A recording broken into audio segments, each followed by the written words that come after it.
Sabíamos que iba a haber todo este movimiento, intento allí en Arroyito. Venían los compañeros en hojota, con el mate, con el termo, con la sillita, las compañeras venían con zapatos y todo el mundo se vino confiado. Y aparte, acuérdense que era la época de las elecciones. Y este señor Sovich se presentaba a él como la mano dura frente a los desbordes sindicales, ¿no? Sí, los vamos a sacar. Esa es la orden que tiene el personal y es la orden que yo estoy haciendo cumplir. Yo ya lo había visto a Carlos, nos habíamos saludado, él tenía puesto una camperita tipo rompeviento violeta y yo me di vuelta para hablar con no sé quién y de repente alguien empezó a gritar ¡corran, corran, corran! Y ahí empezaron a tirar y a tirar y a tirar y a tirar. No hubo coordinación ni en la retirada. Vos no veías al dirigente por acá vamos. ¡Retírese! ¡Basta! ¡Somos la maestra de sus hijos!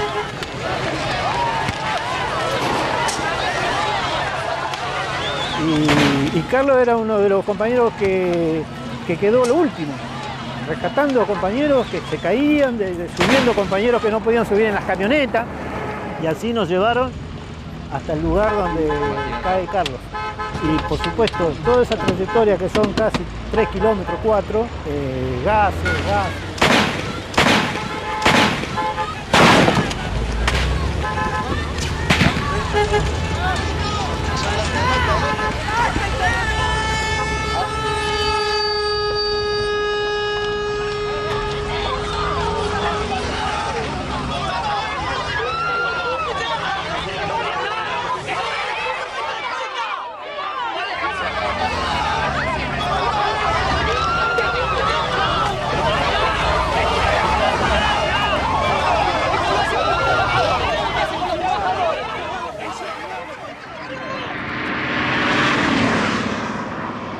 La ambulancia tardó más de 10 minutos en llegar. Cuando llegó la ambulancia todavía estaba el carro hidrante acá. ¿Y qué? Cuando lo vimos, lo pusimos en el piso, acá en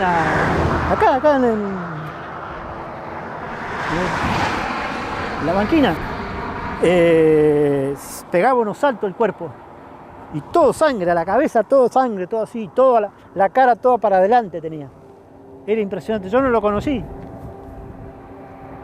Yo que conviví siempre con él, no lo conocí.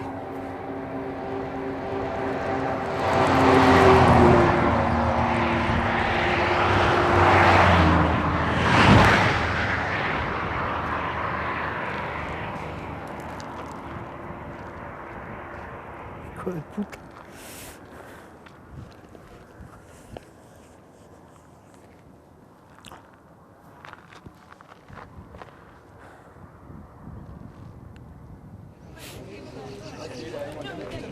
Y yo tuve la oportunidad también de ver la ropa que él tenía puesta, porque entré como o sea, me metí de prepo como testigo de lo que se estaba llevando a la policía y veía la cantidad de ropa que tenía Carlos puesta y me pensaba por dentro, Carlos se cubrió de todo. Lamentablemente no se pudo cubrir la cabeza, pero su cuerpo estaba preparado para que las balas de goma no le llegaran. Estaba increíblemente arropado. Y con su pañuelo envuelto en la mano para los gases.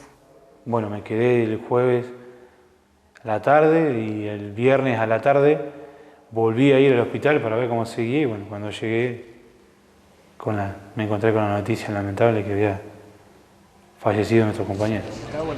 En horas de la tarde al paciente Fuente Alba se le realizaron los estudios complementarios correspondientes y el diagnóstico es de muerte cerebral.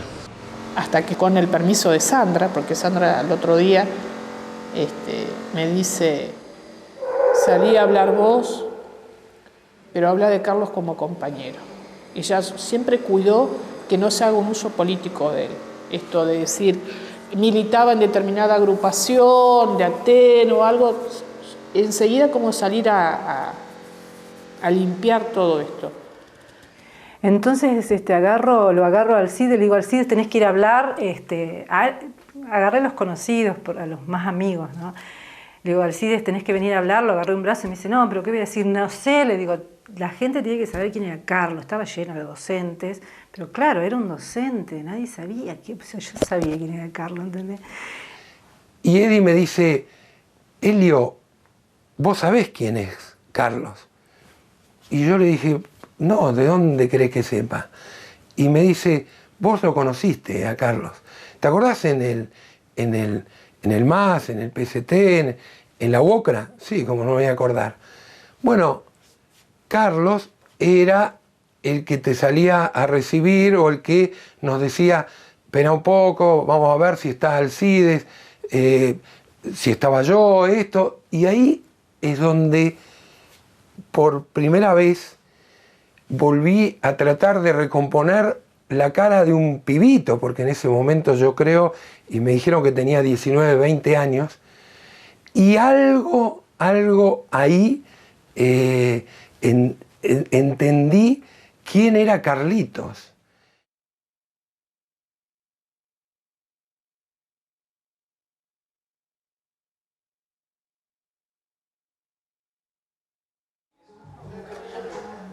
En el 80 y tanto, cuando llegamos, era... Bueno, nosotros creíamos como tantos jóvenes veinteañeros que el mundo se podía cambiar y en eso estábamos nosotros. Sabía qué es lo que alimenta a seguir, a trabajar en el socialismo. Yo estaba convencido de que era el sector de la clase obrera y no cualquier clase obrera, la industrial, la productiva, la que trabajaba todos los días haciendo el mundo material, era la que estaba destinada a marcar el curso. Soñábamos con un socialismo muy cercano y una herramienta era el sindicato, ¿no? Como para empezar a caminar la ciudad y a caminar el país con el sueño de socializarnos. Y a Carlos lo acerca su condición de laburante primero, su condición de explotado, porque también tuvo un par de trabajos donde se daba cuenta de que le estaban pagando muy poca plata, su condición de delegado del trabajo, porque también cuando trabajó en la fruta él fue delegado sindical. Y por supuesto todos nosotros que estábamos militando en el partido, o sea, el grueso de sus amigos que eran comunes, estábamos todos en la política, militando en el movimiento del socialismo. Esos años son, mi recuerdo de Carlos son de casi acordarse de mi propia vida, de la de él, o sea, de una comunidad de voluntad que estábamos, hicimos eso hasta el 90 cuando perdimos la UOCRA, ¿no?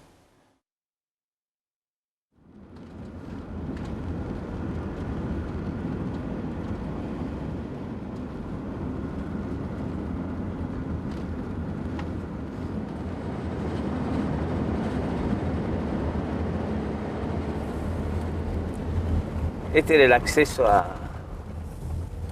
la villa Tránsito. Y acá esto siempre fue campo. Este era el bulevar, acá estaba, ahí en esos restos estaba el pabellón de gendarmería. Y acá empezaba la primer calle y los pabellones. Acá tenía 120, 130 pabellones.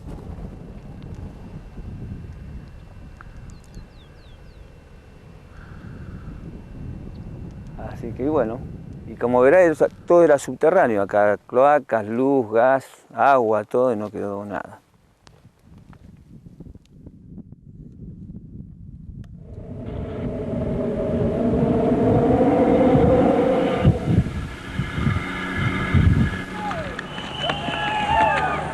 Fue la obra más linda en la cual se pudo haber trabajado, porque tuvo trabajo, miserias humanas de todo tipo, las condiciones de trabajo, hubo alegrías por los conflictos, por la lucha, por la convivencia, por los pequeños grandes triunfos que tuvimos. Y así transcurrimos, digamos, unos cuantos años de una lucha permanente, digamos, ¿no?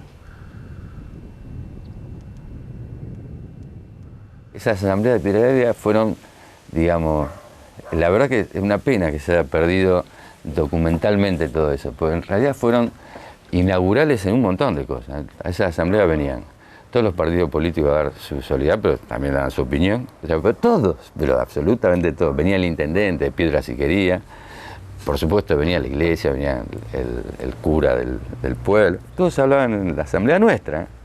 Era muy simpático, la verdad que si uno piensa, digo... Esas son realmente épicas, ¿no? Son cosas, porque hay que imaginarse un estadio cerrado, con graditas así, ¿viste? Como una originalmente, estaba pensado como una cancha de básquet, ¿no? Y que ellos entraban 4.000 tipos ahí, ¿viste? Y en una mesita estaban sentaditos, un delegado por cada empresa, y bueno, los dirigentes, ¿no? Por ahí costó mucho más en Piedra del Águila acuñar ese problema de que las asambleas, los compañeros se expresen tranquilamente, porque ahí hay compañeros de todos lados, y por ahí el que tenía una posición en contra de la comisión interna era silbado. Entonces el compañero no quería hablar, pero como ese no quería hablar, el otro que escuchó y vio que le silbaron tampoco se anima a hablar. Entonces esta es cosa para activistas, para iluminados, y ahí empezamos a perder. Y ese es el problema de la democracia obrera. Cuando esto es para iluminado, es que ya empieza a haber burocracia. De izquierda y de iluminado, pero burocracia. El dirigente tiene que lograr que el compañero se sienta acompañado por el compañero, no por el dirigente. Y yo también lo puedo traicionar. Entonces eso empezamos a hacer duro. Porque el compañero tiene una falsa concesión, el obrero también, del delegado. A vos te pusimos porque vos tenés que ir adelante, así que andá vos solo y arreglátela. Eso es otro problema. Para eso te elegimos, dice el obrero. No está mal, compañero. Entonces, ¿quién se va a decir? ¿El delegado? Va a decir, no. El delegado no va a decir, para eso el delegado va a agarrar, sí, está bien. Ah, bueno, gracias, chao. El delegado que se quiera vender, porque no se quiere vender, capaz que renuncia, porque le queda grande. ¿Qué es el dirigente? Es forro del movimiento obrero, de los trabajadores. Es un trapo piso. Se rompe y me lo tirás. Me pones otro. Uno tiene que ser trapo piso, así se tiene que ubicar. Porque si no, parece que va a mandar. Y yo te mando a vos. Y vamos a hacer la huelga 48 horas. No, compa, cállate la boca 48 horas. Es huelga que es revolucionaria, es una huelga 48 horas. Pero los obreros quieren otra cosa. Está hablando así porque soy de la patronal. Empieza así y no se escucha. Y la democracia, yo siempre digo, me canso de decir, yo no sé si escuchaba mucho porque era medio sordo, me ponían la mano así, pero la democracia obrera empieza por escuchar, después por hablar. Y así fuimos pasando los distintos procesos de la obra y después fui parte de una comisión interna junto con otros compañeros. Bueno, ahí conozco al partido, ingreso al partido en el 86, al calor de la gran huelga que se dio, que fue la caminata, ¿no? La caminata fue dura, fue sobre vientos y marea. Ha ayudado a los compañeros más mal, se ha ayudado con colectivos que no podían caminar. Te digo que muchos compañeros quedaron rengueando, muchísimo.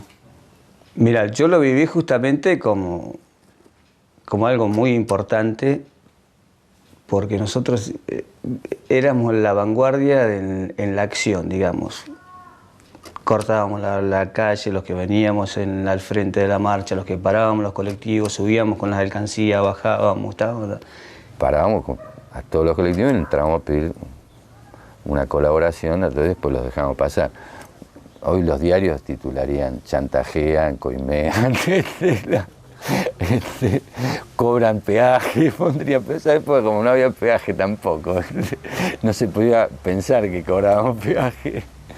Nosotros íbamos caminando, tenía gente de un lado, gente del otro, la gente nos aplaudía en los pueblos, era impresionante. Yo lloraba, en serio te lo digo, yo lloraba porque en las escuelas íbamos en Picún, entramos a una escuela y los chicos, las docentes lo hicieron salir y nos hicieron aplaudir, ¿no? Nosotros, porque fue el Día del Padre, creo que también. Y habló así en la escuela. Fue toda una situación impresionante que nosotros nunca... Y al gobierno se le vio de las manos, porque los sueldos eran una porquería. En Cenillosa se hizo la asamblea para, la burocracia hizo la asamblea para levantar. Empezó a largar, che, hay un arreglo, de acá nos vamos, parece que acá ganamos bien, fue fuerte. Le digo, la gente decía, no, pará, pero ¿qué dice el acta? Y Rancho seguía hablando, dice, el acta dice 50% de aumento, los días caídos, tal cosa. Y yo dije, la puta, si dices el acta, mal no está. Entonces la propuesta, le digo, Maba Maravilla dice, bueno, si esta propuesta, y es buena, sigamos no caminando, dice Maravilla, el compañero nuestro. Nunca se da cuenta Maravilla, como tampoco se da cuenta Segovia, ni yo, que el acta no existía. Cuando le digo, Gerardo, ¿tenés el acta ahí? A Martínez. A ver, Martínez, le pegan el portafolio de Martínez y no encuentra el acta, no está el acta. No está el acta. Cuando decimos del acta, vamos hacia el camión, Rancho larga la votación urgente ahí, va a votar, porque veía el movimiento, y la gente vota por el coso, y yo alcanzo a agarrar el micrófono y a llamar a los compañeros que acá nos habían traicionado, que no hay ningún acta, y ahí tuvimos un refriegue tremendo. Una desconcertación tremenda, y le digo a los compañeros, los grito con el megáfono en la mano, le digo, está el aumento, ¿a dónde carajo está firmado? Nos cagaron, no podían creer que lo hayan cagado, después caminé tanto. Salimos todos marchando, vamos todos a Neuquén, Rancho, todo en cabeza, vamos a Neuquén caminando, porque se pudieron, lo agarraron a Rancho, parece que tienen razón los zurdos, empezaron así, vamos todos, encabezamos la marcha, salimos de Cenillosa, apenas salimos de Cenillosa, pero lo que había atrás de la ruta era la gente que salía desde Plotier, desde los barrios, a esperarnos, a aplaudirnos, pero además a irse de atrás la caminata. Entonces era interminable. Entonces ya no éramos 1000, ni 1500. Cuando entramos a Neuquén, pero todo el pueblo estaba a los costados, ¿eh? Y en el Pacífico, ahí propongo a todos los compañeros que entren, pero que votemos ya ahí en la calle seguir la huelga general. Y siguieron la huelga general. Entraron adentro, hicieron maniobra, pero igual se vota que se siga la huelga de Piedra del Águila. Es decir, la huelga que se levantaba ese día acá terminó postergándose cada 15 días más, casi 15 días más. Fueron en las negociaciones, cada vez traían menos, porque era mentira el acuerdo. Y bueno, terminó la gente levantando. Y el acuerdo era que yo no sea más con el gremial de la UOCRA allá, firmado por Alejo Faría. Me sacan de un plumazo a la gente derrotada en esa asamblea, le propongo a los compañeros, habían ido a la asamblea a las 6 de la mañana con botines ya de Mameluco, le digo que entremos unidos, con la B en alto, y ya la van a pagar. Y eso, con lo que tuvo mucho que ver es con qué ecuación de entonces estos locos que decían que no había que acordar tenían razón. Entonces, se nos fue dando la razón a los sectores más rebeldes no solo más rebeldes, lo que proponía, hagamos las cosas, que no nos apure nadie, o sea, esas características que una conducción gremial tiene que tener, es decir, abrir los espacios necesarios para actuar tranquilamente, pensar tranquilamente. Y si la base no quiere, si quiere cerrar una cosa, es el peso de la base, pero no que chantajear las decisiones, ¿no? El balance central fue que el conflicto se perdió porque lo entregó la burocracia. O sea, eso quedó total y absolutamente claro con Gerardo Martínez, que fue el que llevó la propuesta del 20%. Ahí dejó de ser Gerardo Martínez. Tal es así que al año, el tipo a los 2 años, no sé cuándo, va a la obra, se sienta en una, no sé si se lo habrán comentado eso, se sienta en una asamblea. Habrían, qué sé yo, unos cuantos obreros, no era multitudinaria, pero sí era una asamblea importante, qué sé yo, un 60% de la obra. El tipo se sienta, arranca diciendo de que bueno, que yo sé que ustedes a mí me tienen como que fui el responsable, que no sé cuánto, que pin, que pan. Hace las disculpas del caso y cuando quiere avanzar un poco más, espontáneamente, te digo, ni organizado por nadie, incluido a mí me sorprende. Cuando el tipo quiere seguir avanzando en la explicación, se empiezan a levantar y se va y queda solo. Después de eso, se hacen las otras elecciones donde va Cristian. Ahí es donde entra, a donde está Fuente Alba, como en la parte administrativa. Ahí. Pero ahí no lo reconoció nunca. La burocracia no reconoció nunca. Así que lo tomamos, el gremio. Lo tomamos y se sostuvo mientras se pudo sostener.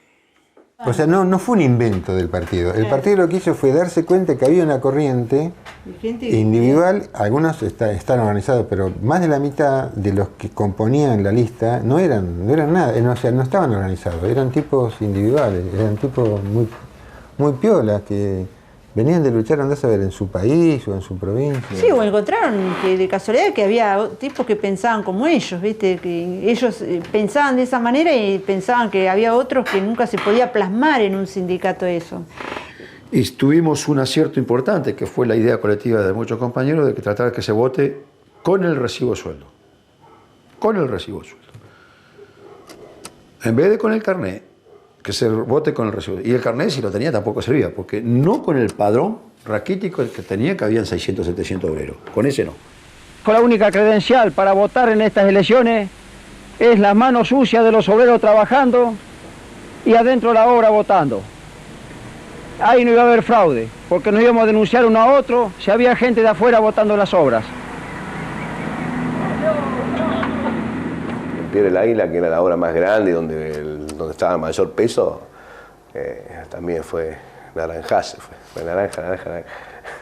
Que se den unas elecciones con 5 listas y donde participe el 80% de los obreros de la construcción es un triunfo de los trabajadores y de los trabajadores de la construcción de acá de Neuquén, ¿no es cierto?, que no se ha dado en ningún lado del país. Hay que agregar que Farías, que era en ese momento el secretario general de la UCRA, antes del ganso que está ahora, nunca nos reconoció. No así las 4 o 5 listas que habían participado del evento, que sí le reconocieron y que entregaron unas llaves simbólicamente. Que más allá de las diferencias que yo pueda tener personalmente con Christiansen, nosotros en Piedra del Águila siempre hemos respetado lo que los trabajadores han decidido. Se votó democráticamente, las elecciones fueron limpias y el triunfo fue aplastante. No hay lugar para la duda. Queremos traerle un saludo a todos los trabajadores y a todos los dirigentes y un abrazo a los compañeros de la Violeta Naranja que tan democráticamente nos ganaron a nosotros las elecciones.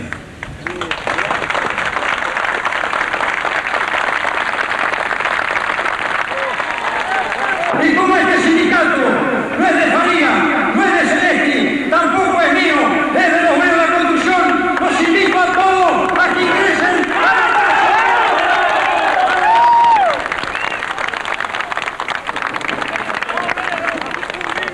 ¡Jamás será vencido! ¡Obrero unido! ¡Jamás será vencido! ¡Obrero unido! ¡Jamás será vencido! ¡Obrero unido! ¡Jamás será vencido!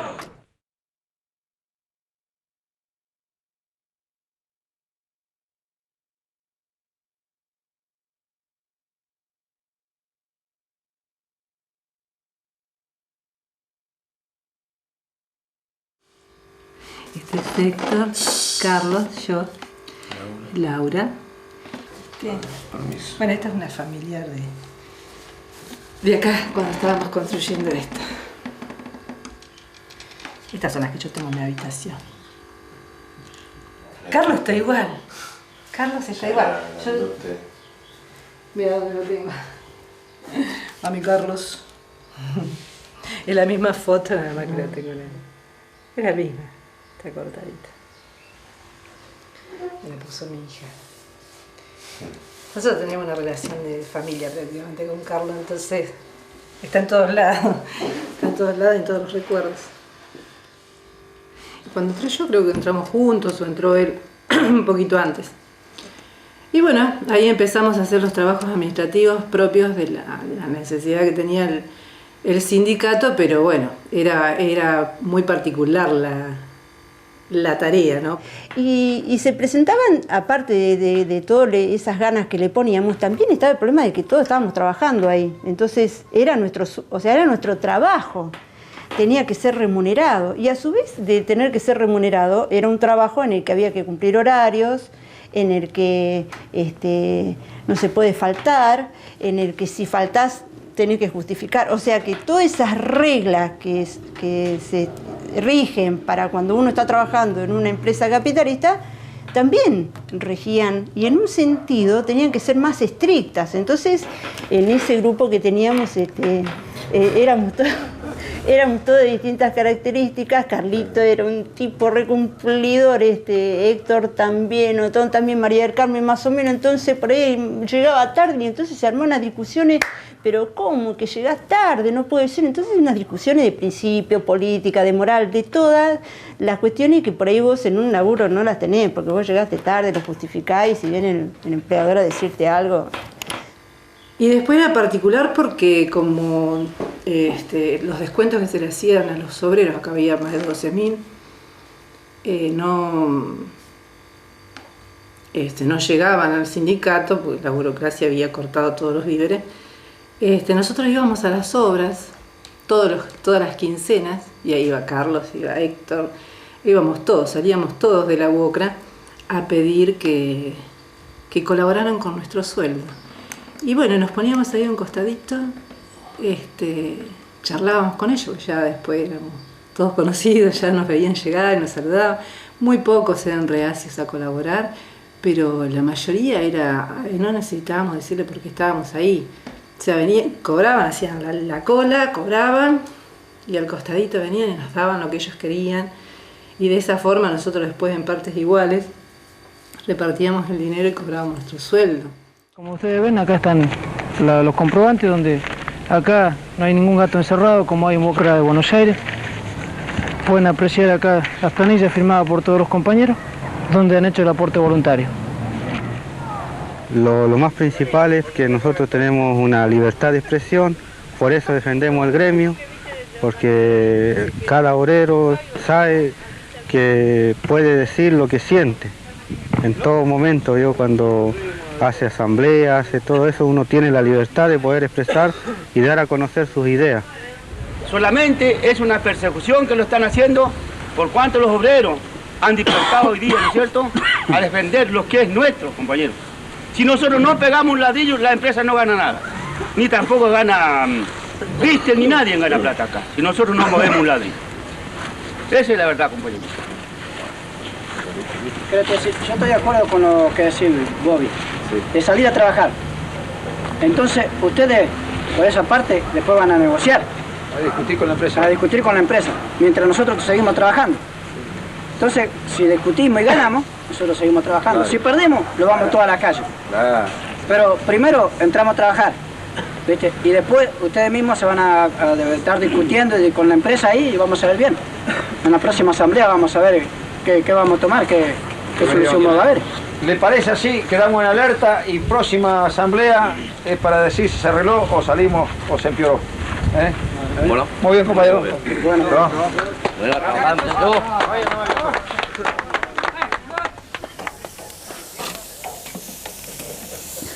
Nosotros no conocimos el estatuto. Yo no sé cuál es el estatuto de la UOCRA. Nunca me puse a leerlo, ¿viste? Porque debe ser engorroso leerlo también, ¿viste?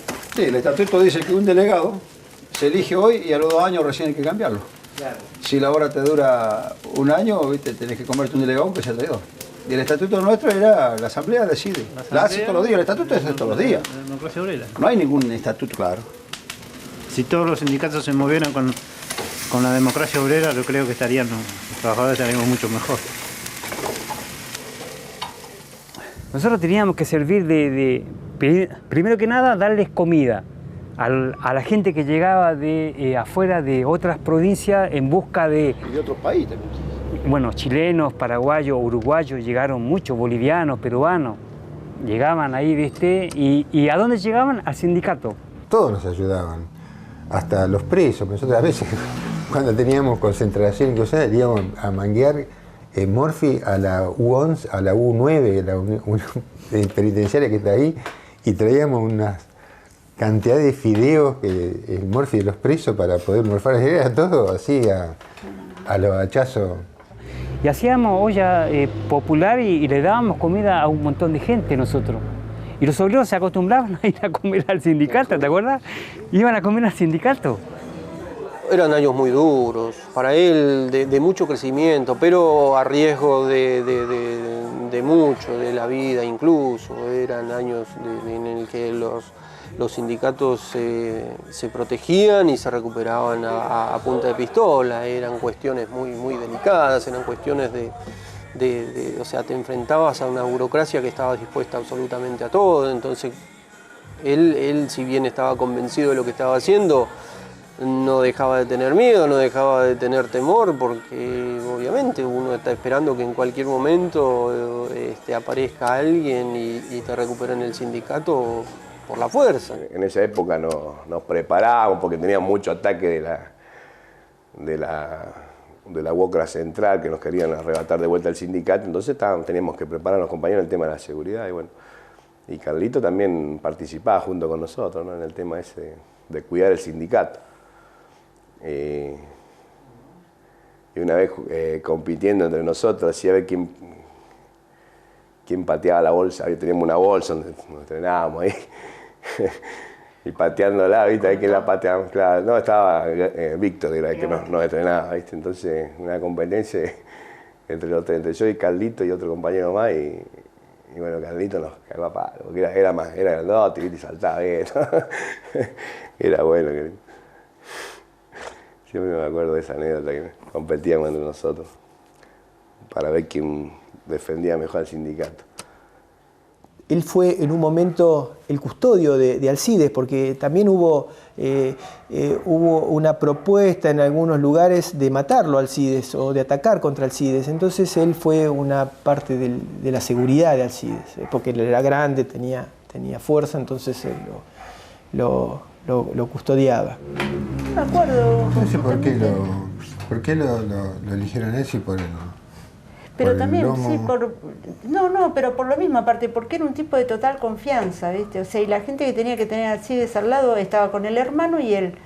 Claro, tenía el hermano. Tenía que ser de súper confianza y tipo, primero que Alcides los aceptara, o sea, que Alcides les diera bolilla y que Alcides no les hiciera hacer lo que él quería. Claro. Porque el problema era ese, que por ahí Alcides, bueno, yo pienso que pasa siempre eso con tipos que son dirigentes, que minimizan los riesgos que pueden correr. Entonces decían, bueno, ¿qué persona podemos poner a la que pueda cumplir la función que tiene que cumplir y que Alcides le dé bolilla y lo mantenga en caja un poco Alcides, ¿no? Entonces era el hermano de Alcides, que era más canchero en la parte, digamos, técnica, y Carlitos, que al final se terminó quedando con la parte técnica de Alcides, digamos. Si teníamos que morir ahí, íbamos a morir tranquilamente, ¿no? Estábamos, digamos, yo por el caso mío, digamos, casi todos los compañeros que estábamos en ese momento, porque aparte de la UOCRA, no sé ahora, pero en ese momento había que andar armado, había que cuidarse, ¿viste? Porque igual los tipos siempre nos tuvieron miedo, digamos, no hubo nunca se llegó a un enfrentamiento así, pero teníamos que tener nuestra seguridad, ¿viste?, personal, y a los dirigentes los teníamos que cuidar. Personalmente no medía peligro, hasta el momento que vi a los matones con la 9 milímetros y dispuestos a meterle un cuetazo a cualquiera, sí, en ese momento dije, ¿estaré preparado para todo esto? Porque no medíamos esas consecuencias, o sea, sabíamos que era peligroso y todo, pero nuestra conciencia iba más allá que eso. O sea, no importaba. Por supuesto, uno veía a esa gente armada, pero justamente esa es la gente que mata a nuestros compañeros. Entonces tampoco nos vamos a echar para atrás. Cuando viene la intervención al sindicato, con Leiva a la cabeza y compañía, después en un determinado momento coordinamos una reunión para charlar con ellos, o sea, con la intervención y nosotros a ver qué estábamos. Entonces fui yo y justamente Carlos a esa reunión. Y obviamente llegamos, se hacía en un local, en un café, y entramos con Carlos los dos decididamente a discutir con Leiva, claro. Nos sentamos, empezamos a discutir con el tipo y cuando nos dimos vuelta, que lo empezamos a ver, eran 50 contra... y estábamos nosotros dos en el medio, ¿viste? Bueno, igual, obviamente, se hizo una reunión ahí cuando salimos, le dijimos, negro, mirá si nos cagaban a palo. ¿Viste? Digo, ¿qué va a hacer? ¿Qué va a hacer? Empezamos a hacer un pequeño cerco, digamos, un poco a hacer alguna actividad, digamos, en prevención de que nos sacaran a patada, que fue lo que finalmente pasó. O sea, no a patada, ¿no? Pero bueno, nos cerraron el sindicato. Lo que pasa con el señor que viene a intervenir acá a la Bocra, eso sí que está demasiado pésimo. A nadie le ha caído en gracia esas cosas. Y ahí el asunto de Leiva, y Leiva se le pidió solamente con buenas palabras, que se retirara del gremio. Que si él quería el gremio, que lo busque con buenas intenciones, y no con las intenciones que ellos traen. Si ellos venían con buenas intenciones, nosotros no teníamos ningún problema de negociar con ellos. Pero en este momento el gremio está bajo los obreros de la construcción. Y lo dirigen los obreros de la construcción. Esta obra tiene una historia muy importante, que es que la primera vez que viene Leiva fue echado por estos obreros. Estamos charlando, hicimos una asamblea, bueno, digo, no vamos a hablar de Bogoya Perdido, vamos a aprovechar a hablar algo de política, cómo está la situación. En eso llega Carlito, Fuente habla corriendo. Y Carlito dice, uy, flaco, dice, que menos mal que te encontré. Vos sabés que intervinieron, vino la intervención. Gerardo Martínez nos mandó la intervención. Están adentro de la boca. Y justo estoy con la asamblea de todos los compañeros acá, que habían 100 y pico, 170, 180. Y entonces le digo, bueno, compañeros, como recién veníamos hablando, la palabra ahora la tienen ustedes. ¿Qué hay que hacer? Así que se decidió en esa asamblea ir y sacar a esos intrusos, porque no pertenecen a otra más que intrusos. Y cuando llegamos ya tipos ya estaban subiéndose los autos porque tienen autos, ellos, buenos autos de 0 kilómetros. Yo vi un Renault Fuego, me parece que era. Y otros autos más, unos Ford Falcon. Cuando llegamos ahí, bueno, ya habían cobrado Leiva y todo, y los obreros entraron adentro y sacaron los que quedaban. No mataron a nadie porque los viejos vieron que ya habían reculado. Volaron por la ventana. Hay una foto en el diario donde Leiva sale adelante y un obrero pegándole una patada en el traste. Nosotros tuvimos el sindicato y lo tuvimos solo. Ninguna otra corriente tenía nada en otro lado. Fuimos, pero y aislados totalmente.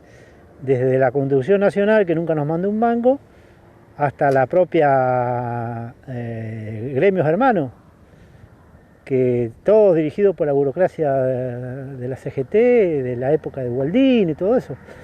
Y en pleno proceso de auge de Menem privatizando a dos manos, la gente aceptando las privatizaciones y nosotros remando contra la corriente, pidiendo vivienda cuando ya el gobierno provincial no iba a hacer más viviendas, las tuvo que hacer. Todos esos barrios nuevos que existen ahora en el oeste, el Gran Neuquén, San Lorenzo, Confluencia, todos esos barrios nuevos se hicieron gracias a la movilización de la UOCRA. En la Casa de Gobierno, en la Gobernación también, con el gobernador. En el sillón del gobernador, los compañeros sentados, bueno, a ver qué quieren, ¿no? Haciendo broma, ¿no? Pero era una de las primeras veces que lograba un obrero, con las patas llenas de barro, venir del barrio hasta la Casa de Gobierno y que no se le diga nada, digamos, por llegar de esa manera. Pero los obreros lo hacían porque, claro, por todos los años de abuso, ¿no? De sacudirse los pies con barro en el despacho del gobernador y sentarse en ese sillón a ver qué tanto tenía y darle vuelta a los cuadros de sus héroes, ¿no? Y era, claro, para nosotros era eso fantástico, o sea, lo que podíamos lograr nosotros y más nosotros en ese tiempo jóvenes pensando lo que podemos aprender nosotros, la capacidad que tenemos para poder seguir aprendiendo y lo que soñamos con muchas cosas. El edificio de obras públicas lo tomamos llevando un papelito que decía cuántas alcantarillas se podían hacer, cuántas cloacas, cuántas garitas para los colectivos. No había garitas de vereda, todavía no hay. Y se tomó violentamente, pero violentamente, ¿qué quiere decir? Tomamos el piso 12, el 11 y el 10. Y el gobierno dijo, pensó en la represión, pero había que subir, bajar, tenían que subir, o por el ascensor, que no lo habíamos anulado, o por una escalera de costado estas de incendio. Y bueno, y hay que llegar arriba, poder tirar, poder... y bueno, en definitiva mandaron un juez y vino el que en ese momento era el secretario de gobierno a negociar. Y bueno, se le sacó las vereditas, la ocupación, el listado de todos los que en ese momento estaban desocupados, manejado y organizado por los propios desocupados con participación y ayuda de esa UOCRA, que todo el mundo la reconocía como UOCRA, pero que existía a fuerza de eso. Bueno, después no me acuerdo cómo terminó todo esto, cómo fue que nos fuimos, no me acuerdo bien cómo fue que la perdimos al final la UOCRA. Nosotros entramos bastante en crisis también por esa situación, cómo se manejó. Tuvieron que hacer un esfuerzo tremendo los patrones, los burócratas, todo, para sacarnos. La primera vez no pudieron. La segunda vez, que fue ya casi a un año, una mañana llegamos, habían sacado los compañeros que estaban, un par de compañeros de seguridad, pero dejaron otros adentro, pero rodearon toda la manzana con más de 400 milicos. Y la manzana y la calle y todo. Entonces fajaron la cosa y vinieron. Y bueno, no había ninguna posibilidad, sí estuvo cerrada la UOCRA mucho tiempo y custodiada por la policía. Y nos quedaba ir a buscar de vuelta a los trabajadores, como 1000 veces lo hicimos, pero la jugada de la patronal fue muy dura. Entonces, como ya estábamos formando un nuevo sindicato, se llamaba el CITRAC, Sindicato de Trabajadores Independientes de la Construcción, teníamos 6000 afiliados, lo habíamos presentado ya al ministerio, nos dieron solamente un número de expediente. Con ese estamos trabajando igual desde afuera. Tuvimos un local nuevo y seguimos un año más. Después ya nos retiramos del partido, pero esa relación que tuvimos con Carlos, con Héctor, en particular con Carlos, quedó una amistad y una conexión así que no sé, o sea, la amistad le queda chico, hermano le queda chico, no sé, una relación muy fuerte que fue producto de esa cosa tan fuerte que vivimos ahí en la UOCRA.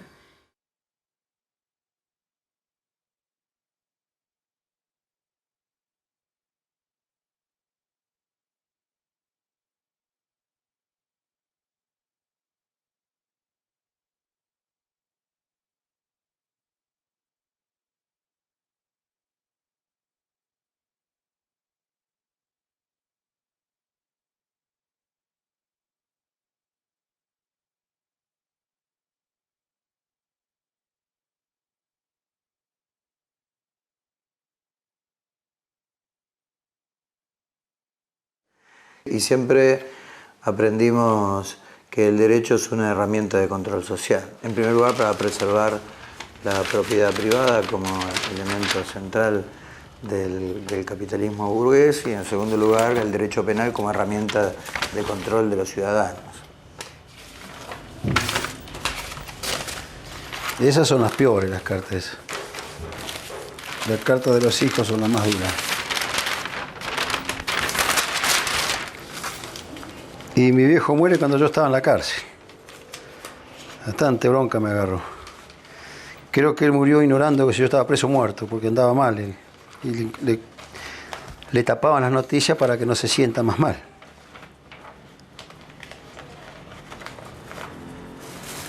Bueno. Pero cuando empezó la desocupación grande, empezó el problema grande. Se terminaron las obras. Se tomó el edificio de la municipalidad. No existía ningún tipo de plan trabajar, nada de subsidio en el país. Estamos hablando del 95. No existía ni el Polo Obrero, ni el Polo Sur, el Polo Norte, ni nadie. Empezó Neuquén el lío. Yo estaba trabajando con Carlito en su casa. Y entonces nos fuimos desde los Carlitos. Nos llaman ahí a los de Carlito. Atendió Sandra y nos dice: che, flaco, estamos en la municipalidad. Venite, me dice. Yo no estaba dirigiendo en ese momento. Estaba tomada la municipalidad. Pusieron 6 computadoras. Pasaba el compañero, número de documentos, no tenía trabajo, bien, 200. No sé si 6.000 obreros pasaron, pagando 200. Por supuesto que de fondo nosotros lo que queremos es trabajar con salarios reales y de fondo la solución es que se abran fuentes de trabajo, ¿no es cierto? Fue tremendo lo del 95, cuando fuimos a la Casa de Gobierno, para mí entender, y hasta el día de hoy sigo afirmando que, bueno, habían cosas, y ahí apareció Carlos, porque Carlos estaba muy cerca de la Casa de Alcide y siempre se siguieron viendo también. Yo me acuerdo que ese día, que el día antes creo que fue, un día antes, vine para nadie, yo estaba con Alcide en la casa. Che, dice, ¿qué te parece? Tomamos la gobernación. ¿Qué? ¿Votamos a tomar la gobernación? Dice, sí. Pero vos tenés que tomar la gobernación, lo mismo que porque la municipalidad, una semana, algo así. Le había salido bien lo de la municipalidad. Pero así le decís, la municipalidad es lo mismo que la gobernación. Y bueno, pero vas a ir en cana, me dijo. Presentamos las primeras imágenes para decirles que unos 500 desocupados tomaron a partir de las 10 de esta mañana la Casa de Gobierno del Neuquén. Hombres y mujeres con chicos ingresaron pasada la media mañana, mientras algunos se instalaban en las oficinas y patios internos.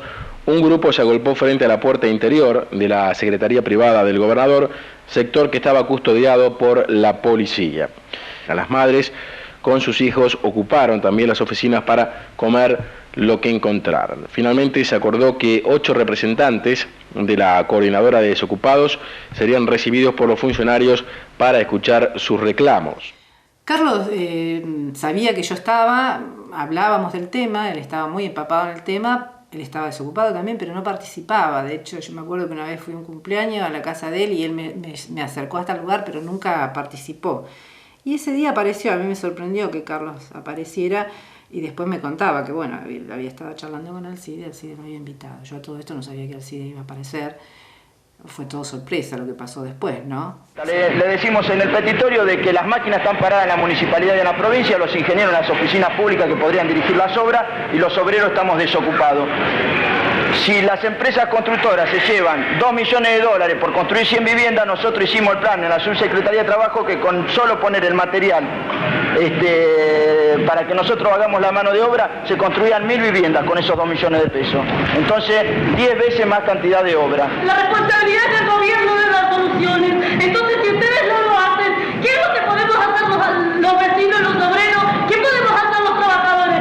¿Qué hacemos las mujeres? Con una solución paulatina de vez en cuando, unos 200 pesos para una familia donde hay 6 pibes, donde hay una mujer que comer. ¿Qué hacemos? Come uno solo, ¿me entiende? Y no nos ponemos ropa, no van al colegio. ¿A qué nos lleva todo esto? ¿Ustedes creen que esto se hace para que pase lo mismo que pasó en Mirna? Nosotros no queremos lesiones, no queremos chicos lastimados, no queremos mujeres lastimadas, pero queremos que haya una solución, porque no creen que esto es real. Entonces esto es real, salgan afuera y vean que esto es real. Pero nunca se esperó un desenlace así, tampoco, yo creo que no. Igual después que ha demostrado mucho tiempo después, en el juicio realmente, que los que empezaron la represión... Ya lo sabían, ¿eh? Lo que empezaron la represión fue la policía. Y está grabado cuando el milico rompe el vidrio, que fue el desenlace. Rompió el vidrio con el coso y ahí fue largando un gas y chao. Ellos ya sabían que iban a tomar, aparentemente, porque los milicos estaban adentro. No, Carlito participó firme ahí, anduvimos las patadas limpias ahí adentro. Muy pegado a los 6 o 7 compañeros que habíamos más o menos tratando de dirigir la cuestión. Así que bueno, ya una vez que estuvimos dentro de la Casa de Gobierno, que estaba Carlos, ahí estaba Carlos, que yo lo miraba, si es que haces acá, no lo podía creer. Pero Carlos estuvo ahí, tenía estas cosas, ¿no? Que como él era tan pensante y tan meticuloso, me acuerdo que después, charlando con un compañero, decíamos que Carlos había inaugurado el taparse la cara, porque fue el primer tipo que se tapó la cara, porque no sé de dónde lo sacó y por qué. Él llevaba pañuelo, no sé si era porque usaba el pañuelito normalmente o si lo habrá pensado. Cuestión de que cuando se pudre todo en la Casa de Gobierno, que empiezan los gases de adentro hacia afuera, empieza a romper todo y la gente salía, que le digo a Carlos, yo estaba afuera con él, y le digo, Carlos, hagamos un cordón porque la gente salía y se caía y se tropezaba entre ellos. Entonces hicimos un cordón para que la gente pudiera salir porque venía de entrar los milicos de los gases. Último sale Carlito realmente, porque yo al romper la puerta pasó primero Y vuelvo para atrás, salen los compañeros, yo salgo y sale Carlito de atrás. Y él se queda hasta el último momento auxiliando a todos y a todas a salir de la casa de gobierno, ¿no?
Quedó un grupo de compañeros, el servicio Panario, ahí en el medio del monumento, en el medio del centro ahí. Y bueno, cuando los tipos lo tenían todo rodeado, hasta que se ve que estaban esperando que la orden del juez.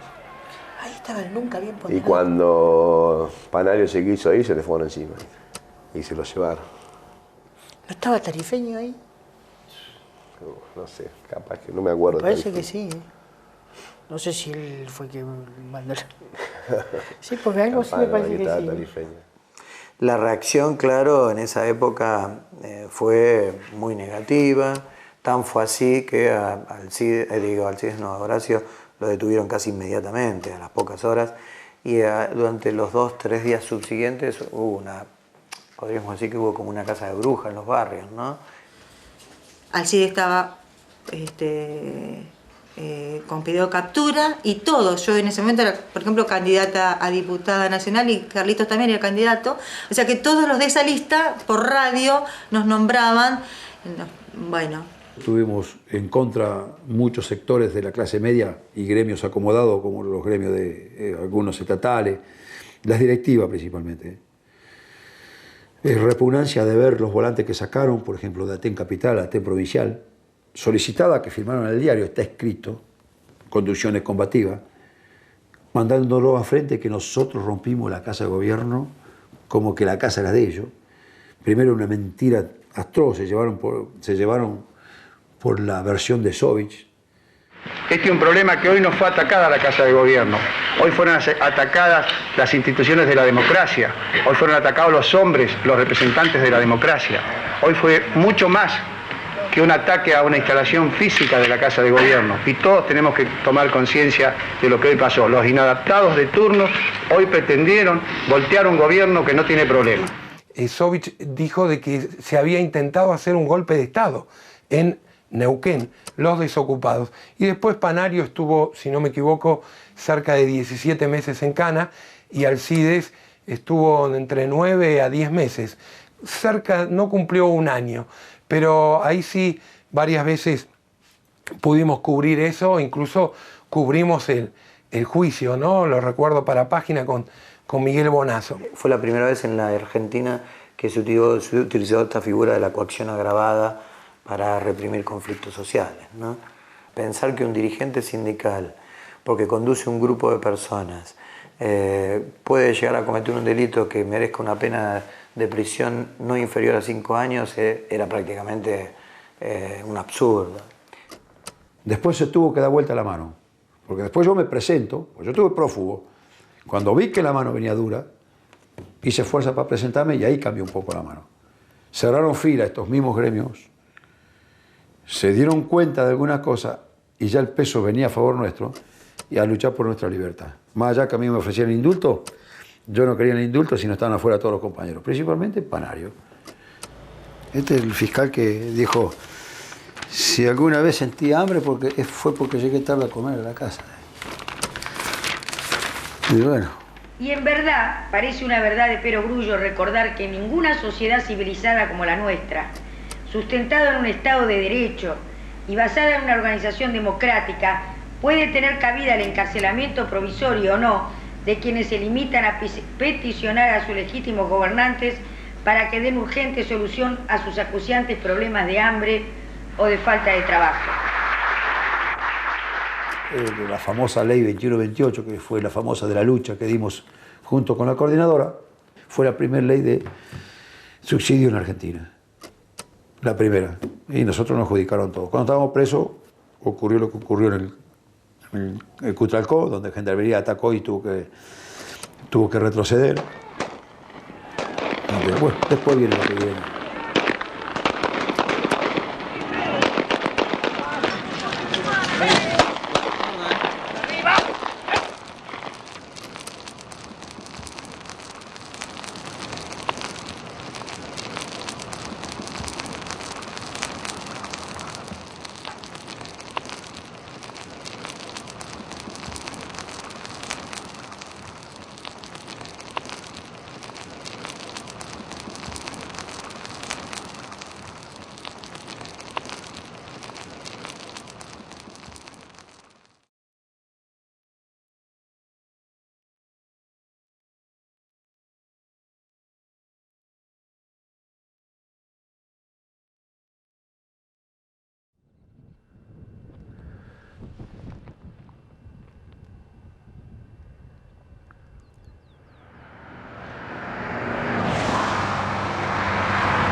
En realidad yo llego a Neuquén en el 89, que es cuando lo conozco también a Carlos.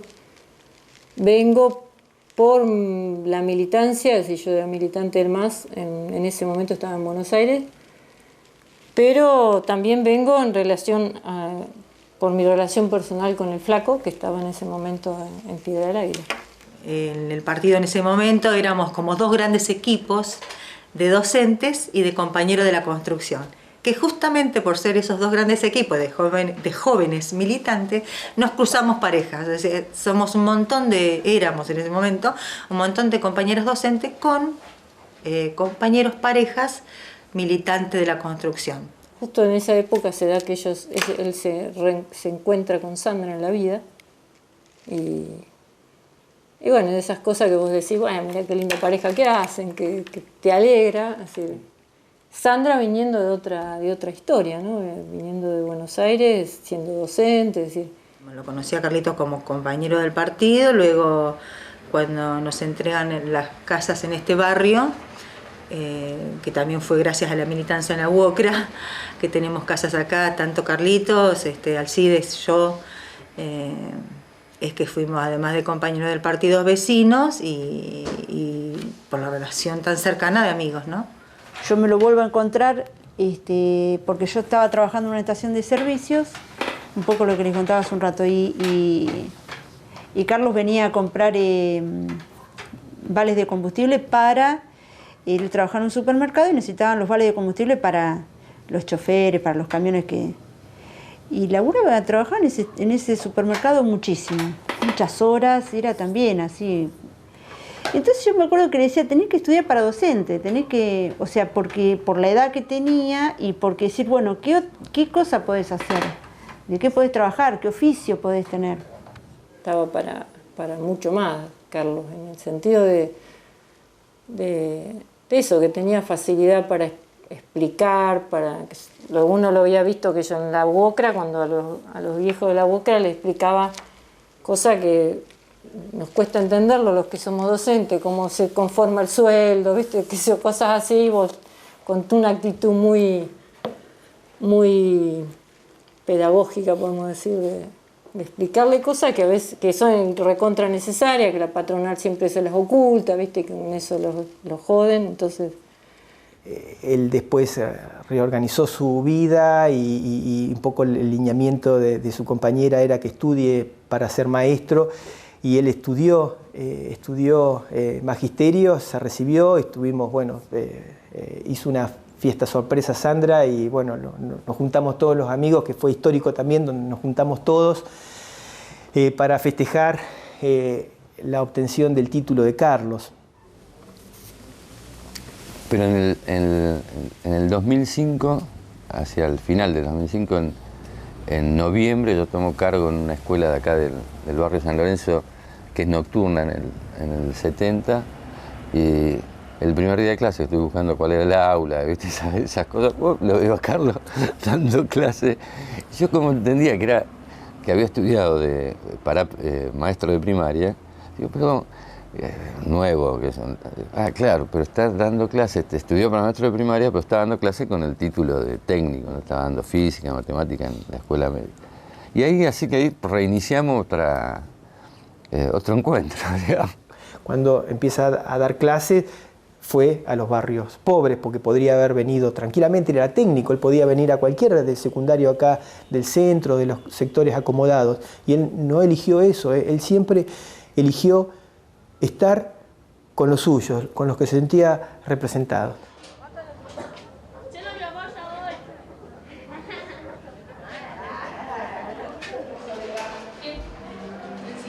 Yo ahora actualmente estoy terminando el secundario. Él me decía, o sea, que terminara de estudiar, que todos podíamos, ya que él venía de una familia humilde. O sea, él me decía, o sea, si yo pude, todos podemos, o sea, y es lo que le inculcaba a los chicos acá en el aula, que la realidad no era lo que le decía, o sea, el sistema, sino que había otra realidad, pero que dependía de cada uno, o sea, del esfuerzo de cada uno, o sea, para cambiar. O sea, que todos teníamos que tener las mismas oportunidades y posibilidades de crecer y demostrar nuestras capacidades y virtudes. O sea, y bueno, o sea, qué sé yo. Es medio complicado, me cuesta un poquito recordar, es duro.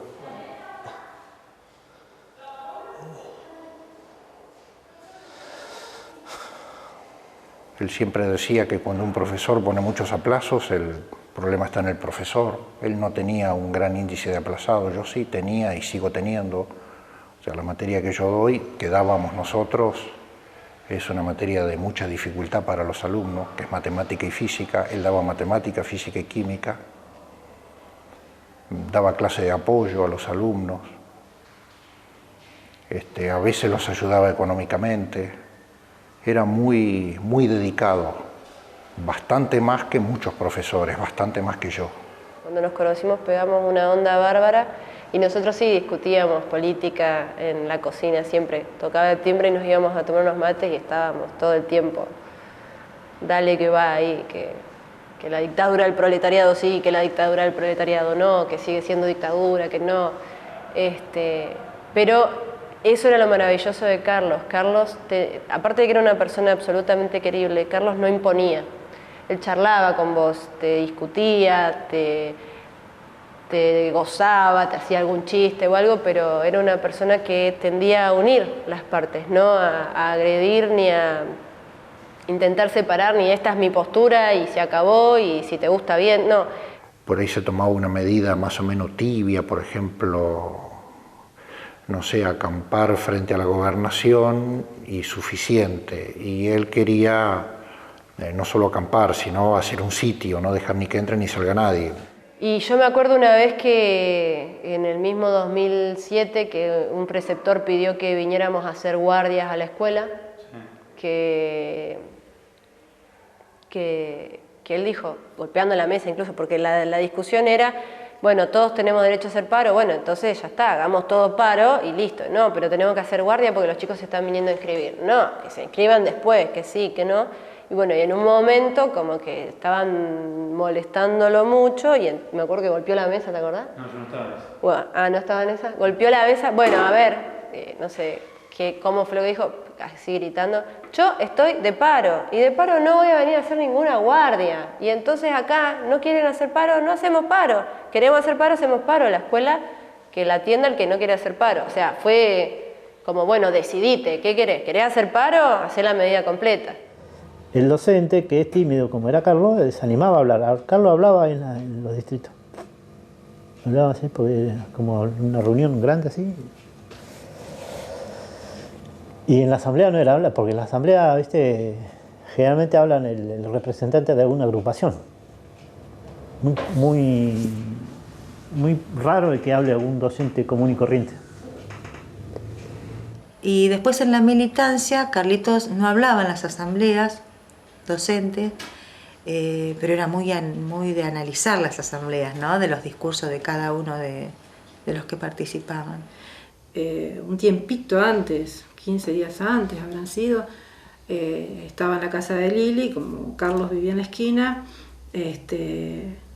estaban por firmar, allá cerca del río, estaban por firmar ya la burocracia, Guagliardo estaba por firmar algo, entonces toda la gente, siempre que hay algo que firmar, la gente va, por suerte hay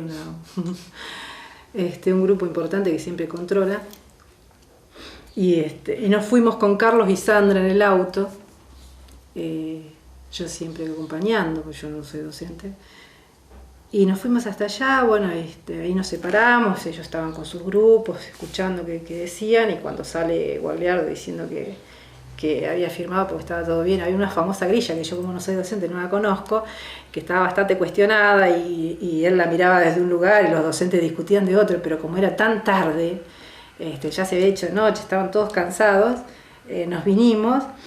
Y me acuerdo que Carlos decía, bueno, si nos cagaron, ya está, vamos a tener que salir como a festejar, o sea, riéndose de la situación, ¿no? Y me acuerdo que venía Guagliardo atrás en la traffic tocando bocina, como que era todo un festejo, y Carlos tocaba bocina, nos reíamos todos, sí, nos cagaste.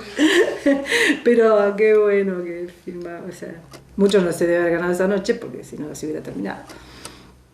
Y se da el debate en la asamblea previa a la Semana Santa si cortábamos el puente o cortábamos Arroyito. Y en ese debate, votamos, se dieron todas las votaciones en las asambleas de toda la provincia y resolvimos lo de Arroyito. Y en realidad, es decir, te digo, hasta los más experimentados en las luchas, pensamos en que podía haber represión, es decir, iba a ser la primera vez que iba a haber represión por parte del gobierno del MPN. En general ha respondido todo, ¿no? Los diferentes gobiernos del MPN han respondido con represión. Pero, es decir, a lo sumo pensamos en eso, en que iba a ser, que íbamos a durar poco arriba de la ruta, que nos íbamos a tener que replegar. Entonces la última discusión que tuvimos fue esa, que él no quería, no estaba ya de acuerdo con el corte de ruta, por más que era súper militante y como todos nosotros súper orgánico. Y yo creía que lo decía en broma, yo incluso creyendo que lo decía en broma le seguí la corriente y le decía sí, le decía, no tenemos que luchar más, tenemos que hacer lo que dice la patronal. Y bueno, Carlos creo que no fue convencido. Yo un día antes había estado charlando con mi amiga y nos habíamos casi peleado, porque yo le decía, donde van, se van a traer un muerto, se lo dije, nunca me imaginé que iba a ser Carlos, porque es ir al muere, van a estar preparados para reprimirlo, no los van a dejar llegar, se van a traer un muerto, eso lo tenía claro, porque el lugar era una trampa. Y mi amiga me decía, no, pero ¿qué querés? Nosotros tenemos que hacer lo que dice la asamblea. La mayoría dijo, vamos acá. Digo, no, tendrían que haber ido al puente, donde de última, si había represión, se venían para el centro, como muchas veces nos ha sucedido, y de última estamos rodeados de gente. Ahí estás en el fin del mundo. Si vos vas a ver, habrán ido a ver el lugar. Él no estaba de acuerdo tácticamente con ir a cortar la ruta ahí en Arroyito. Él decía, podríamos haberlo hecho acá en Neuquén. Sí, eso me acuerdo, dice, porque nos van a reprimir. Es más, de hecho, le dijo a Sandra que no vaya.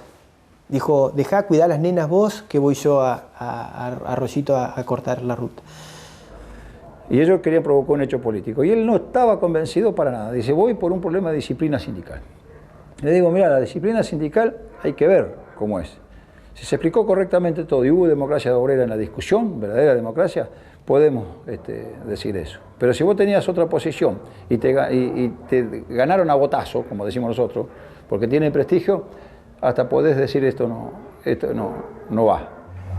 El año anterior a ese ya hubo una señal inequívoca de que algo se estaba haciendo mal, porque la huelga se sostuvo en base no al convencimiento de la base del gremio, sino a un grupo, digamos, pequeño, selecto, entre comillas, de activistas que se la jugaron cortando, digamos, distintos puntos acá.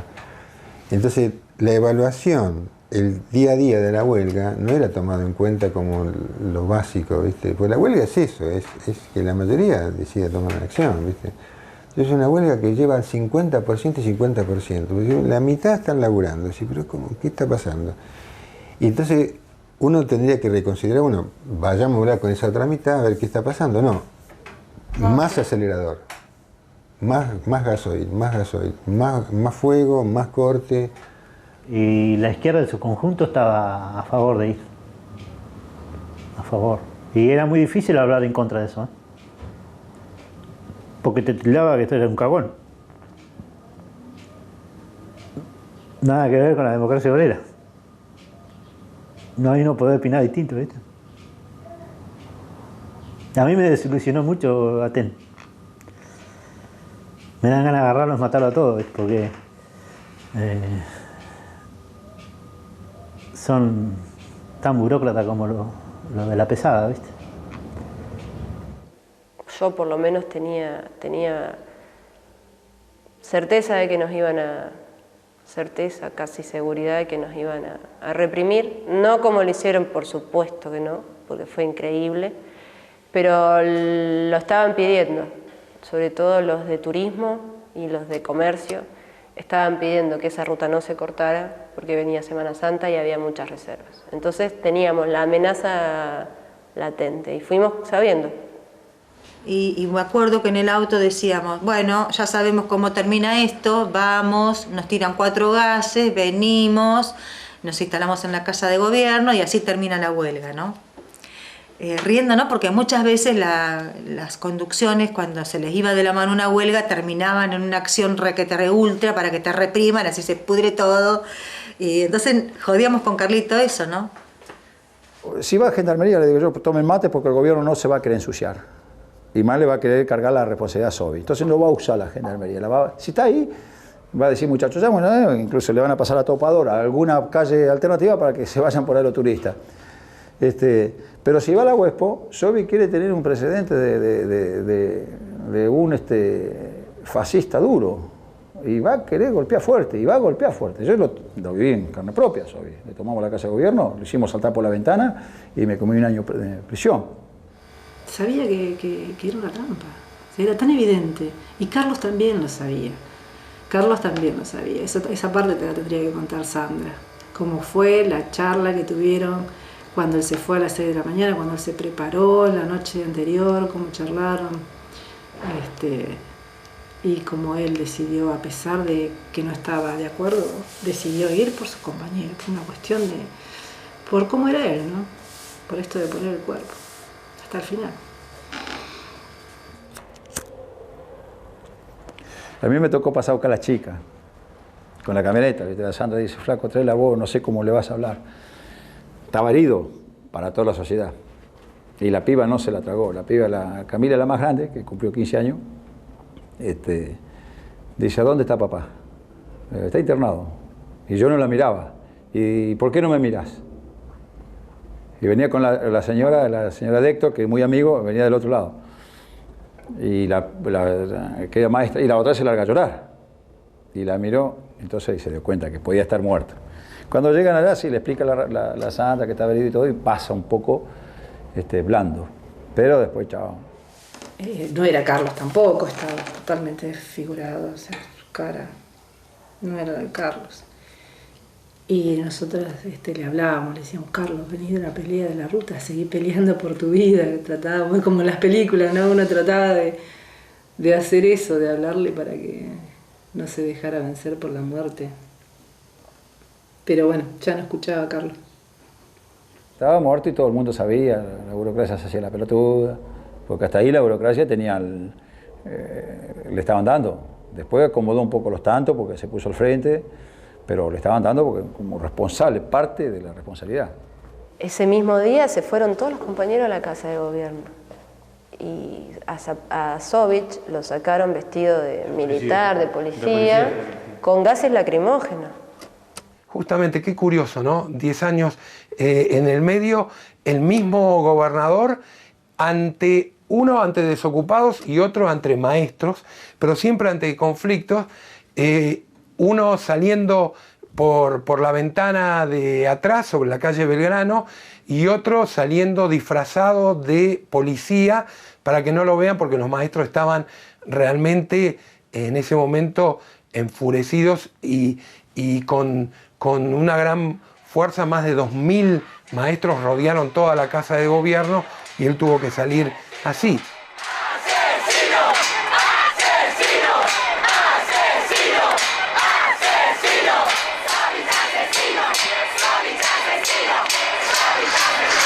Renuncia de Sovich, todos los asesinos, todos sus ministros. Rechazamos la conciliación obligatoria y rechazamos la mesa, esa que nos da ahora, que la estuvimos esperando durante meses, porque acá hay un compañero que se está muriendo. Era el momento de hacer algo, pero importante, que el gobierno lo teníamos ahí adentro. Fue en el único momento que yo me separé de Carlos para ir. Supe que estaban en la casa de gobierno y me fui, aunque sea a tirar una piedra. O sea, era eso lo que había que hacer. O sea, para mí era eso. Por más que es visceral, que es que no sé si muchos dirán que no es político, pero para mí sí era político, porque lo teníamos acorralado a Sovich y hubiera sido una movida a nivel nacional donde quedara bien sentado que todo el mundo estaba queriendo la cabeza de ese tipo. Ahí la dirigencia sindical, la de ATEN, el mismo que está ahora, de Guayardo, hace una intervención blanda, como diciendo, bueno, murió el compañero, dice, compañero, vamos a movilizar, vamos a hacer una marcha de silencio al centro. Y yo vi que ya había gente preparada con velas, con las botellitas esas de plástico cortadas por la mitad para poner la vela. Bueno, ahí agarré el micrófono yo, le hablé con 4 o 5 compañeros, esto no va a quedar así, acá no hay ninguna marcha de silencio, acá tenemos que salir a repudiar la muerte del compañero y a movilizar toda la provincia. Y la CTA y la CGT hay que dictar un paro general. Después de que los compañeros hablaron, fue una marcha pero impresionantemente grande, ya eran como las 12 de la noche, las 11 de la noche, no me acuerdo qué hora era, pero era tarde. Y una marcha que no tenía dirección. La gente iba por la calle y cada uno tenía su consigna y su grito de bronca, pero no había alguien que dirigiera eso. De hecho, a Guagliardo y a... No voy a dar más nombres, pero lo voy a dar a Guagliardo. 2 veces lo tuve que llamar para decirle, ocupate de la familia. Bueno, a los 2 días se hace en el puente, ahí donde se vuelve, ahí donde pedimos que caiga Sovich. Carlito bajó de los andamios, se puso a estudiar y fue el gran profesor. Aquel profesor que nos enseñaba en la boca de dignidad, de honestidad y solidaridad, y hoy le enseñaba a los alumnos cómo pelear para ganarse el pan, cómo pelear para no pelearse con su amiguito, y también nos enseñó cómo luchar. Vaya si nos enseñó cómo luchar, que murió luchando el compañero Carlito. No va a quedar en vano tu sangre, Carlito. Le dije a Carlos que vamos a vengar esta muerte, que Sovich debe renunciar, que así como le reventaron la cabeza, se le va a reventar la provincia. Y en la movilización del 9 fueron más de 40.000 personas. Todos los trabajadores rodearon la casa de gobierno, todos, y no fueron solamente docentes, la gente nos saludaba la movilización de arriba de los edificios. Sovich estaba, como decimos nosotros, en el suelo. Faltaba sacarlo de los pies y tirarlo. Esperamos 20.000. Esto realmente, digamos, es todavía nos da mucha más fuerza, nos pone un compromiso muy grande, una enorme responsabilidad y bueno, vamos a hacer los máximos esfuerzos para estar a la altura de las circunstancias, ¿no? El secretario general toma el micrófono y dice, bueno compañeros, hemos llegado acá, ahora nos vamos a quedar acá. Dice, a esperar la respuesta y como dijeron los compañeros, hasta que renuncie Sovich. Nos vamos a quedar acá hasta que renuncie Sovich. Entonces decimos, dice, los compañeros de Pique-UNEFU que queden sobre la calle Santiago del Estero, que es una lateral de la Casa de Gobierno. Otros compañeros de Chomalá en la calle Belgrano y también en la calle Belgrano otro y así. Aten Capital, que es la más grande, se queda enfrente de una de las entradas principales de la Casa de Gobierno. Y el resto de los compañeros, dice, que vayan al puente. Desmovilizó, cortó. Si uno dirige un gremio y pasa los límites de su gremio, empieza a dirigir otros sectores, quiere decir que eres el responsable para que la política que tienen todos los que están pensando que caiga sobre se concrete. Y se confió en ese dirigente. Y lamentablemente el activismo más importante marchó hacia el puente. En ese puente no había nada, que pelearse con un par de camioneros, nada más. No pasaba nada, ahí no estaba Sobi. Si bien no estaba en la Casa de Gobierno, en ese momento, porque no creo que haya estado, la acción frente a la Casa de Gobierno lo hacía caer. Porque no es necesario estar en la Casa de Gobierno para que te vayas de la Casa de Gobierno. No volvés más a la Casa de Gobierno.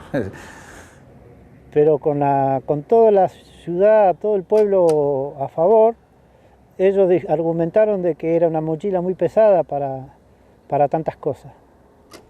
Y nosotros le planteábamos, el activismo, yo le planteábamos de que cuando hay un caído en la fila de la clase trabajadora, no hay mochila cargada que valga. Tenemos que buscar a los demás gremios hermanos, a los demás, a todo lo que hacer coordinador, hacer cosas así, para lograr que se haga un paro general hasta que caiga el gobernador. Y se podría haber logrado eso, pero de hecho mandaron todo para atrás. El corte del puente se levantó pasada las 10 de la mañana, pese a las diferencias entre las seccionales de Aten y las organizaciones que los estaban acompañando. Yo creo que el problema no es Casa de Gobierno o puente, porque si no parece como un problema, digamos, de lugar.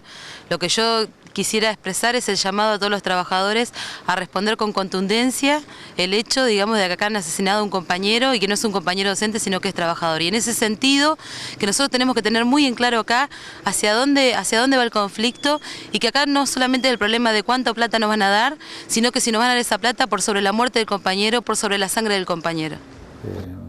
Se forma después la COCAPRE, que se formó, prácticamente se fundó en la casa, en mi casa, con Gustavo Palmieri, ella, otros activistas, y se integró al gremio en esa comisión, Comisión Carlos Presente, con un documento que después fue cambiado, y ahí empezó el problema de Kirchner. Kirchner estaba totalmente tratando de salvarse la ropa, y esto le hicieron la segunda. Cuando fuimos a Buenos Aires, pusieron a las madres de Plaza de Mayo, Choclender, todo, a hacer una pantomina de la casa en ellos, que vamos a hacer casa, vamos a hacer escuela, no me Carlito. Nosotros dijimos acá lo que hay que hacer es un reclamo nacional en contra de la represión, porque estaba lo de la represión también de los compañeros de Río Turbio y de Santa Cruz, no sé qué fecha era, pero estaba ahí fresquito todavía.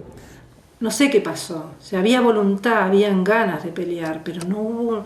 Yo en particular fui a la COCAPRE un par de veces y no me gustó cómo se manejaba la cosa.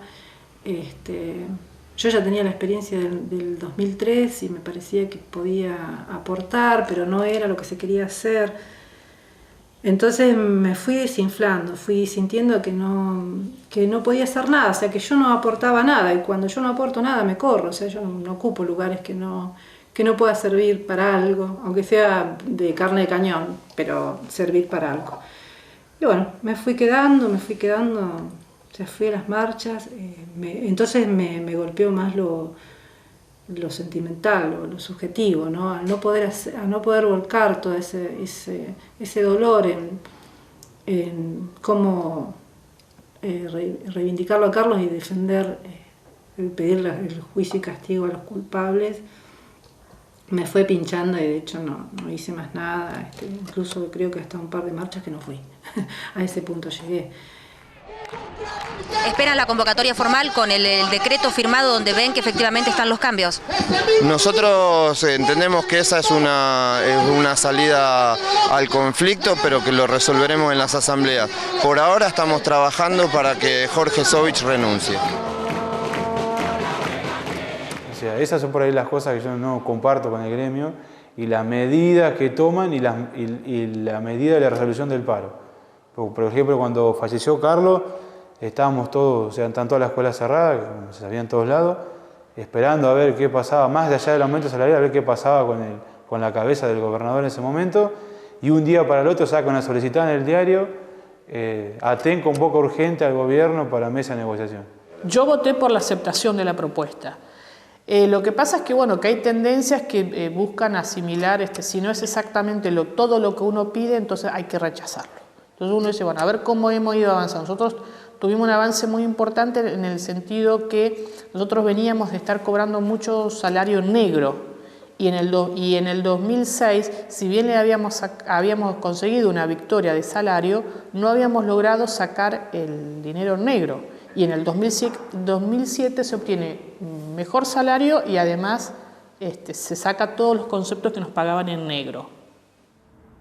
Planteé que Aten y Gualiardo traicionaron abiertamente, no esta huelga, sino traicionaron la lucha por Carlos, porque la lucha por Carlos lo hicieron por separado y no unificaron la lucha salarial con la lucha de Carlos.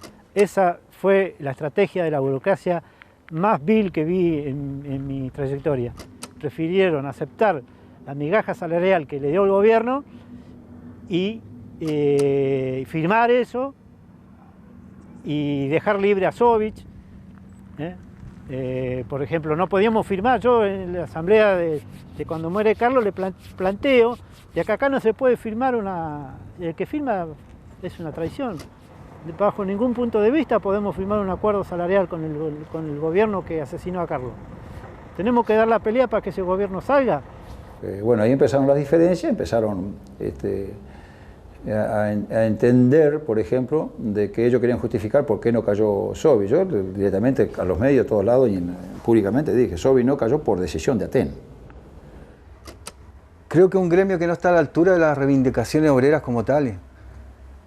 Y que nuestra lucha no es para ir a hacer, no es para ir a tomar mate a la ruta, no es para ir con la playera y sentarse ahí y decir queremos sueldos dignos. Nuestra pelea no era así. Nosotros no íbamos de vacaciones ni a un picnic. Íbamos a pelear con ideas, con el cuerpo también, con ideas. Pero por todo, reivindicando a todo el movimiento obrero, no solamente un sector.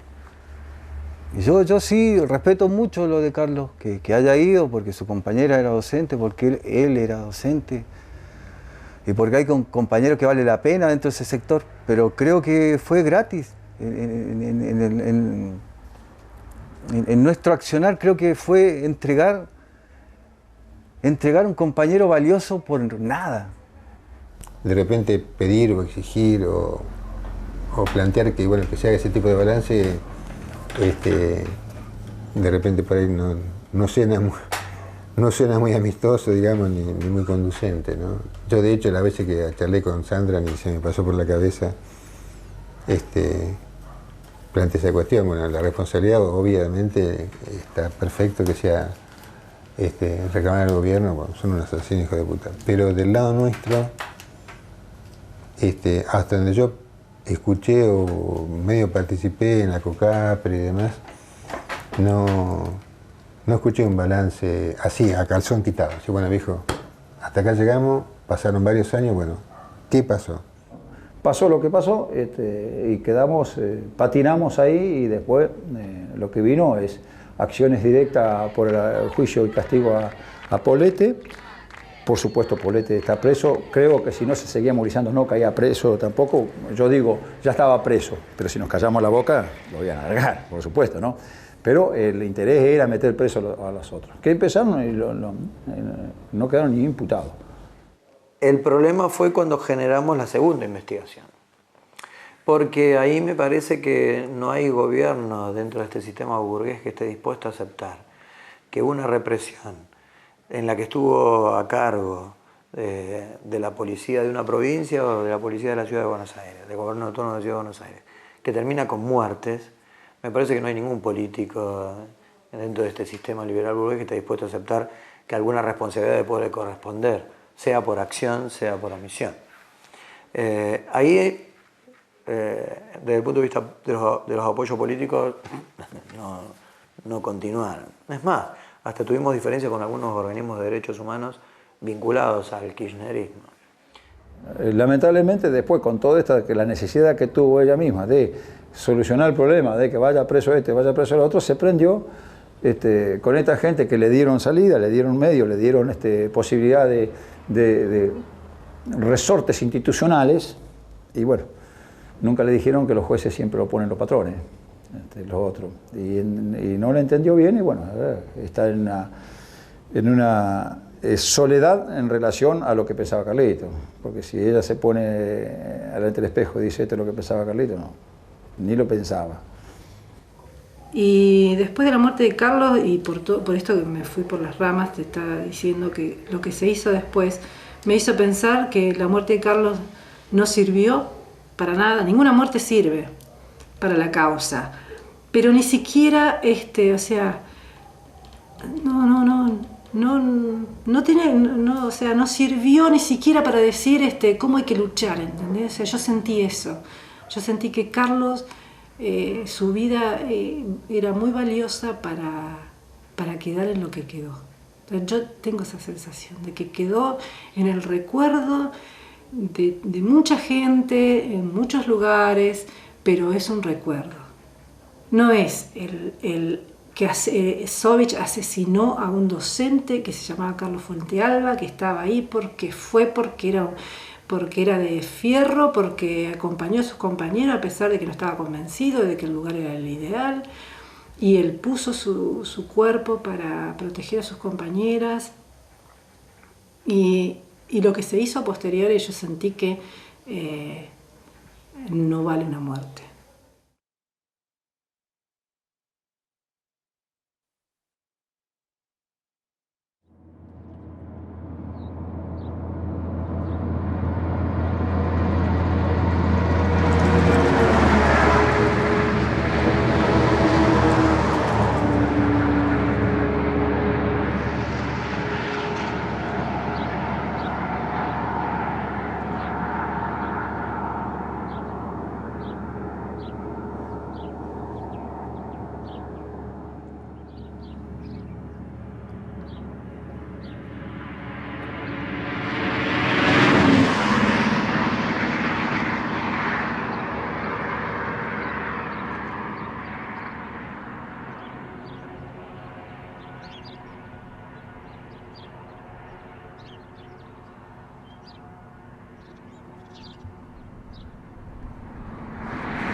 Y lo que queríamos era justamente lograr algo fundamental, que era que los trabajadores pensaran como nosotros, ¿no?